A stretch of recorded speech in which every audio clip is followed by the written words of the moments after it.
परिचय दे या पुरुष समझदारी का परिचय दे। ज्यादा बोलने से विवाद होता है। गृहस्थों में आप बहुत गंभीरता से विचार करेंगे तो आप इस नतीजे पर पहुंचेंगे कि ज्यादा बोलने से विवाद होता है। ज्यादा ना बोला करिए और रिश्तेदारों से भी ज्यादा बातें ना किया करिए। और एक चीज और बताऊं, पति और पत्नी दोनों को अपने घर का भेद कितना भी खासम खास हो, कोई हो तुम्हारा अपना ही क्यों ना हो, घर के भेद कभी किसी से नहीं कहने चाहिए। घर की बातें, आजकल स्त्रियां पति पत्नी में जरा सा विवाद हुआ जाके पड़ोसन से कह आती हो, तुम तो कल पति पत्नी मिलके एक हो जाओगी, पर पड़ोसन को तो तुम्हारी औकात पता चल ही गई ना। वो तो सदा ताने, अरे हमसे ना ज्यादा झाड़ो, हम जानते हैं तुम्हारे पति को, हम जानते हैं तुम्हें, तुमने क्योंकि बोल दिया था। सारे घरों में झगड़े होते हैं, हर घर में। इसका अर्थ ये नहीं कि तुम अपनी बातें जाके पड़ोसन से कह लोगी, रिश्तों में कह लोगी, किसी से ना कहा करो। अपनी घर की बातें घर के आप लोग अपनी समझदारी से अपने रिश्तों को ठीक करिए। और तलाक देना और लेना ये किसी भी समस्या का समाधान नहीं। तलाक लेके क्या करोगे? माँ बाप के घर बैठोगी? बेटियों से मेरा सवाल है, तलाक लेके कहाँ जाओगी? अपनी मम्मी के घर बैठोगी कब तक? मम्मी जब तक जिंदा है तब तक तुम्हारा सम्मान है। माँ मर जाएगी फिर तुम्हारी भौजाई तुम्हें सम्मान करेगी? सम्मान भी देखो, एक दिन जाओ 2 दिन जाओ तो सम्मान होता है, घर पे ही पड़े रहो किसी के तो सम्मान नहीं होता। बोलो हाँ या ना। साल में एक बार के लिए घर में भाभी आ जाए, भौजाई आ जाए, ननंद आ जाए तो भाभी भी सम्मान, आओ दीदी आओ दीदी आओ बहन। और 2-4 महीने के लिए बोल दे जाऊंगी नहीं तो टेंशन हो जाती, यहीं खाएगी अब। इसलिए मैया बाद में लड़ लेना अपनी भौजाई से, अभी सुन लो। केवल कुल मिला के बात यह है, मैं सारी यहां बेटियों से बात करना चाहता हूं, बहुओं से। कई बार बहुएं अपनी मां के कहने से अपने पति को छोड़ देती हैं। मां ने कहा तेरी ससुराल अच्छी नहीं है, पति लड़ता रहता, आजा हम जिंदा हैं, हम तेरा पेट भरेंगे। ये मम्मियों को पता नहीं कब अक्ल आएगी। बेटियां बताओ, आपसे सवाल है, बेटी अपने पति के साथ सुखी रह सकती है कि अपनी मां के साथ? ज्यादा सुख उसे मां दे सकती है या उसका पति? जोर से। एक स्त्री का मां के साथ रहना उचित है या खुद के पति के साथ रहना जायज है? कहां रहना चाहिए? बोलो मेरी मां। अरे सिर ना हिलाओ, बोलो मेरी मां। किसके साथ? नहीं निकल रही आवाज। किसके साथ? मां के साथ, पति के साथ। हर स्त्री की भलाई पति के साथ रहने में है, ना कि मां के साथ रहने में। तुम पति को छोड़ के मां के साथ, तुम्हें ज्यादा अपनी मां की गर्मी है ना कि मेरी मां, मेरे मायके में तो सब कुछ है, हम कोई भीख थोड़ी मांगते थे, हम तो 56 भोग खाते थे। तो तुम्हें भी 56 भोग तब तक ही मिलेंगे जब तक मां जिंदा है। मां मर जाएगी, कुत्तों सी जिंदगी जीना पड़ेगा। हाँ या ना? फिर इसलिए अपनी भलाई चाहती हो तो अपने पति की बात मानो, अपनी मां की नहीं। जिन जिन बेटियों ने अपनी मां की बात मानी, शादी के बाद उनका घर उजड़ा है। शादी के बाद लड़की को अपने पति की बात माननी चाहिए। यदि अपने माँ बाप की बात मानेगी तो मैं लिख के दे दूंगा स्टाम्प पेपर में, जो लड़की अपने माँ बाप की बात मानेगी उसका घर कभी बस ही नहीं सकता, चाहे वो कितनी भी समझदार क्यों ना हो। माँ बाप के हिसाब से घरों में बाग नहीं लगेगा, आग लगेगी। इसका एक जीता जागता मैं उदाहरण दे सकता हूं आपको, कहो तो दे दूं? दे दूं? तो सुनो, ये कथा मैंने एक दिन सुनाई थी, पर इस मुद्दे पर नहीं सुनाई, इसलिए इस मुद्दे पर दोहरा देता हूं। महाभारत का युद्ध एक लड़की के पिता के कारण हुआ है। कौन है वो लड़की और कौन है वो पिता, सुन लो। महाराज शांतनु मत्स्यगंधा पर मोहित हो गए। कथा हमने सुनाई थी, केवल स्मरण कराएंगे आपको, समय पूरी सुनाने का नहीं है। केवल इतिहास से हम आपका परिचय कराएंगे कि जिस लड़की ने अपने मां बाप की बात मानी, उसके जीवन में परिणाम क्या हुआ। महाभारत की जननी कौन है, आज मैं आपको स्पष्ट कर देता हूं। भीष्म पितामह गंगा पुत्र हो चुके थे। शांतनु का एक बेटा था, 14 साल की उम्र थी। भीष्म पितामह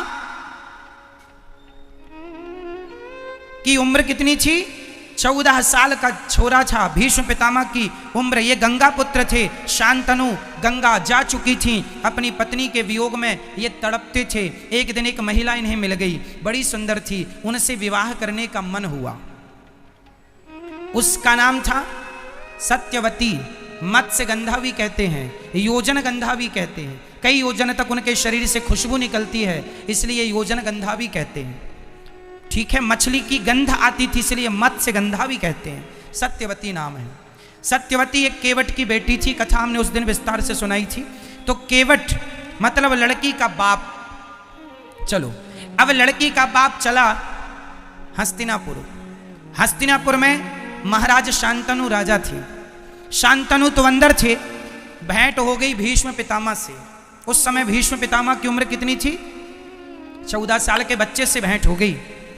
तो जो लड़की का पिता मतलब मत्स्यगंधा का, सत्यवती के पिता जो केवट थे, उन्होंने कहा, एक लड़की के बाप की दास्ता कह रहा हूं। उस व्यक्ति ने कहा, लड़की के पिता ने कहा कि कहो कुमार, राजकुमार, तुम्हारे पिता का दिल मेरी बेटी में आया है, शादी करना चाहते हैं। तो राजकुमार ने कहा, भीष्म पितामह ने कहा, जब मेरे पिता का निर्णय है और आपका निर्णय है तो आप देख लो। तो लड़की के पिता ने कहा कि मैं शादी तो कर दूंगा, पर मेरी बेटी तो इस घर में नौकरानी बन के रहेगी। क्यों क्यों नौकरानी बनेगी, भीष्म पितामह ने पूछा। तो लड़की के पिता ने कहा, आप तो राजा के पहले बेटे हो, राजा तो आप ही बनोगे, और हमारी बेटी का जो बेटा होगा उसकी तो कोई पूछ नहीं होगी।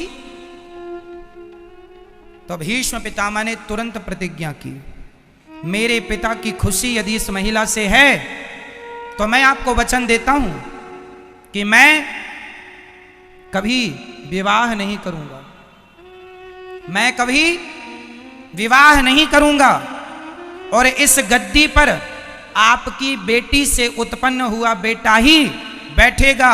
ये देवताओं को साक्षी मानकर 14 साल के बेटे ने प्रतिज्ञा कर ली। इसी का नाम है भीष्म प्रतिज्ञा। अब सुनो, सत्यवती के बेटे हुए, उनके कोई संतान नहीं हुई। फिर संतानें व्यास जी के द्वारा हुई। धृतराष्ट्र, पांडु धृतराष्ट्र बैठे सत्ता पे और धृतराष्ट्र को पुत्र। यदि भीष्म पितामह उस गद्दी पर बैठते तो महाभारत का कभी युद्ध होता।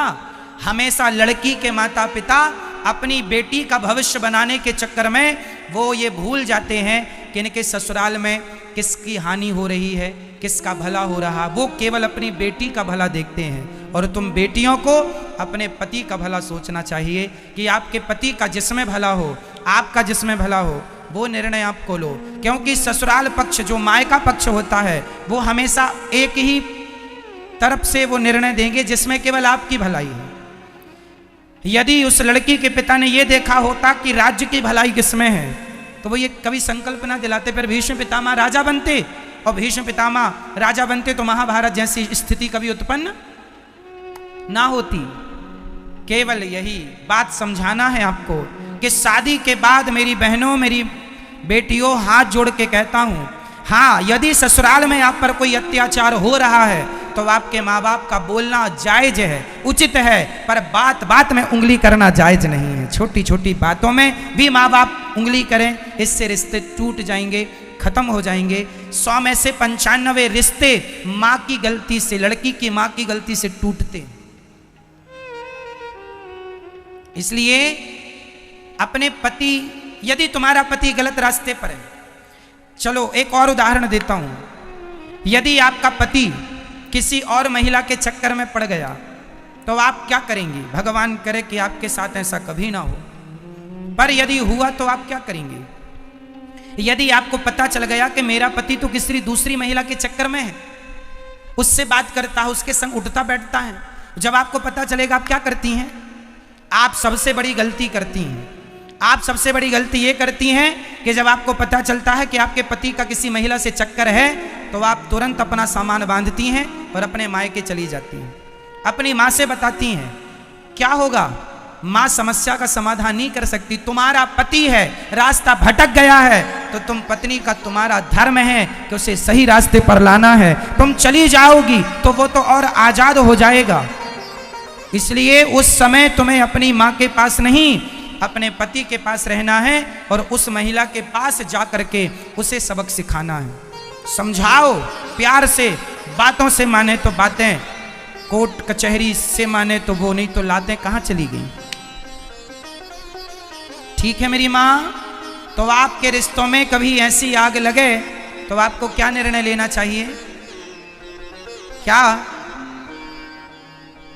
हमेशा अपने पति को बचाएंगी आप, और यदि पत्नी किसी पुरुष के चक्कर में पड़ जाए तो पति उससे बचाए। पति और पत्नी एक दूसरे के रक्षक हैं। एक दूसरे की क्या है? क्या है? क्या है मेरी माँ? पूरक, रक्षक। इसलिए कभी आपका पति एक तो रास्ता ना भटके, यही अच्छा है, पर रास्ता भटके तो आप तुरंत अपने पति कुछ भी कहे पर आपको उस महिला को सबक सिखाना चाहिए। यदि हर स्त्री अपने पति के लिए उन महिलाओं को सबक सिखाने लगी तो समाज की महिलाएं डर जाएंगी कि यदि हमने इसका घर बिगाड़ा तो हमारी बदनामी होगी, जमाना हमें क्या कहेगा। आप तो गलती ये करती हैं कि आप उठाए झोला मायके चली गई, यहाँ पति उसके संग मौज करता रहा और तुमने तलाक ले लिया, तलाक लेके घर बैठ गई। इससे तुम्हें क्या मिला?